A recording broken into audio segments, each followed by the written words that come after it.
Hi, my name is Thomas Hollindrake of Group B in class CPS414, Design Thinking for Leaders. So I'm making this vlog a day after my third or fourth group meeting now, and we have collaborated a whole lot on the empathy stage. But this week I've found that we're delving into a different topic of defining or the define mode of the design thinking process. Now, initially, I can see why this is so important. You definitely have to take insights from all your thoughts and provide a concise, detailed response based off all the information you've gathered to the individual or individuals, depending on what their situation is and what you as a team decide to be the best route of action to take. Um, it is Define mode is definitely a critical step in the design thinking. It brings clarity and focus to the design thinking step, where you may have all your ideas bundled up and sporadically all over the place. The defining moment or define mode um, defines what the real issue is, the underlying issue, and you can provide a concise response based on the information that you've gathered once you critically think about the situation of the individual or individuals. The defining mode definitely helps you develop a point of view and a perspective into the individual or individual's problems or issues. Um, you can use insights that you gather from gathering your information um, to define a particular or specific issues, and it helps make sense of what you're being told. Honestly, to me, define mode is you taking a step back, really listening, critically listening, and taking in as much information as you can, taking notes, and then going back and really putting detail into your notes and maybe providing order to them, and really getting to the point of the problem or the issue. I think it's a great way to gather all your thoughts and come to a powerful and maybe reach a powerful insight to help an individual. You know, uh, man, it definitely frames the problem and can inspire your team to make a difference or maybe think out of the box through the insights that you've gathered in order to come to a conclusion to help the individual. You can even break it down into criteria. If you think it's too much, or you don't really, there is no one real answer, you can break it down to certain steps, or if the user comes at you with multiple issues, you can break down those criteria and figure out the best way to solve problems based on those criteria.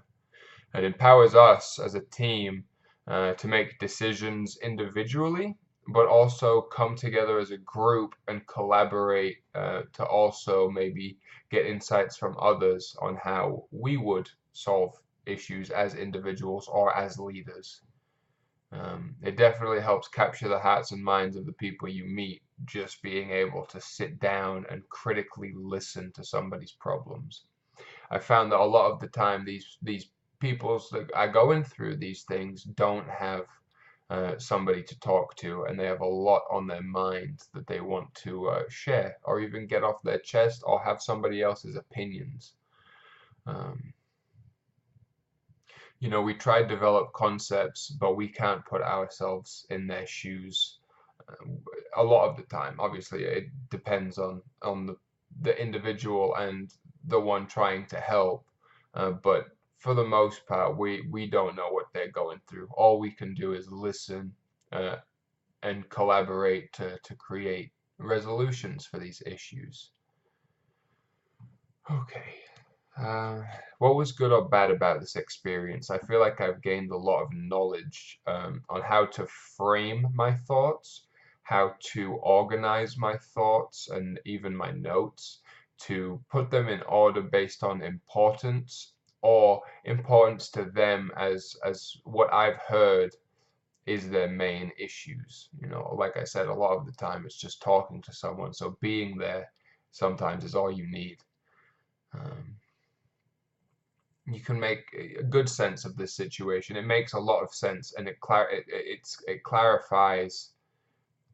Let me take it back. Everything that I've read about the define mode from the ebook and all of the presentations that we've read, and even talking to our group, it makes a lot of sense why this is such an important step in the critical thinking process. I don't think there's much else you can do. I think as leaders, you're trying to help so many other people, and we live in such a diverse place, um, that your response may not merit an individual's situation. If I were dealing with someone from Ethiopia, India, Australia, Australia is probably more likely to be relevant to me, but from a third world country or somewhere like that, my response probably wouldn't be valid. I have to put myself in their shoes and really formulate a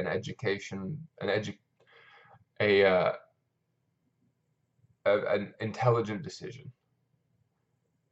You can do that through collaboration, through taking a step back and really laying it out, or even just asking more questions to maybe get to the root of the problem, because a lot of the time people just beat around the bush and they don't want to get to the point. Sometimes you have to not get it out of them, but ask certain questions that lead you to a conclusion that will help you make a decision. I wouldn't do anything differently. I believe that this is a very important step, and the way that they have laid it out is almost perfect. For me, the defining mode is the listening mode, and the organizational mode. Putting your thoughts in order, developing a conclusion, and giving the individual or individuals a proper and well thought out response to their issues. I hope you enjoyed this vlog. I look forward to the one next week. Hopefully we learn more about the defining mode and spend a little bit more time, because I do enjoy this topic. But until then, I look forward to continuing our work with my group and learning more in CPS414. Thank you so much for watching, and have a great day. Bye.